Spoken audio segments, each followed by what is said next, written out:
Hi friends, आज माझी exam होती आणि आज मी जास्त काहीच अभ्यास केला नाही. जसं बघू शकता 23 तारखेची इथे एक पण राईट नाही आहे.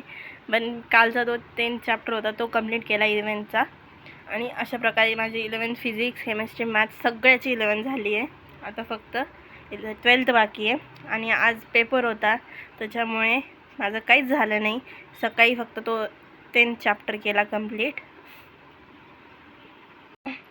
आणि नंतर माझी एक्झामच होती 12 ते 3. तर मग तिथं एक्झामला गेले.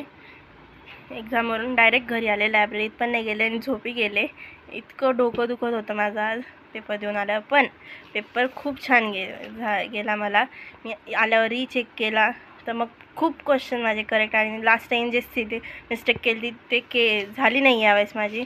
फक्त एक ते 2च ठिकाणी झाली. लास्ट टाईम खूप झालं असेल मिस्टेक, पण यावेळेस खूप कमी झालं आहे.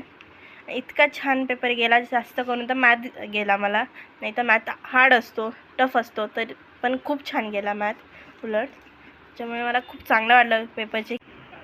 आता मी पेपर चेक केला तर मग इतके बरोबर आले माझे.